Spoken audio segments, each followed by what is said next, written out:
حضرت موسیٰ کلیم اللہ علی نبینا علیہ الصلوۃ والسلام، کتنا بڑا مرتبہ ہے. اور آپ نے ایک بار اللہ کریم کی بارگاہ میں عرض کیا مولا مجھے جنت میں اپنا پڑوسی دیکھنا ہے. ارشاد کیا ہوا کہ اے موسیٰ جنت میں تیرا جو پڑوسی ہے وہ ایک فلاں علاقے کا کسائی ہے. آپ حیران ہو گئے، آپ نے کہا مولا مجھے ملنا ہے. ایڈریس بتایا گیا، آپ چلے گئے وہاں پر. ایک نوجوان نے دروازہ کھولا، آپ اندر گئے. گھر میں گئے تو دو بوڑھے ماں باپ، بوڑھی شخصیات تھی. انہوں نے حضرت موسیٰ کو دیکھا، آپ کی رسالت کی گواہی دی اور دونوں دنیا سے چلے گئے. وہ نوجوان کسی کام سے گیا، واپس آیا، اپنے دونوں والدین کو دیکھا کہ دونوں کا انتقال ہو گیا ہے.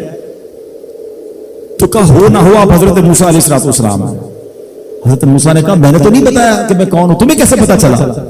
کہ میرے ماں باپ روزانہ دعا کرتے تھے کہ یا اللہ اس وقت تک موت نہ دینا جب تک حضرت موسیٰ کا دیدار نہ کر لیں. آپ ہمارے گھر آئے ہیں، آپ کو انہوں نے دیکھا ہے، یہ چلے گئے دنیا سے، آپ ہی حضرت موسیٰ. حضرت موسیٰ نے فرمایا بتاؤ کچھ اور بھی دعا کرتے تھے؟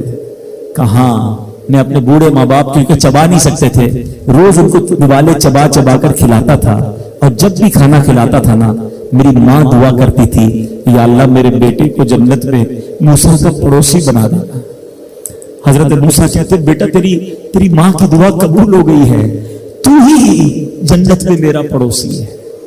یہ ہے ماں کی دعا، اور یہ وہ دعا ہے جو بن مانگے مل رہی ہے، جو ماں کے دل سے نکل رہی ہے.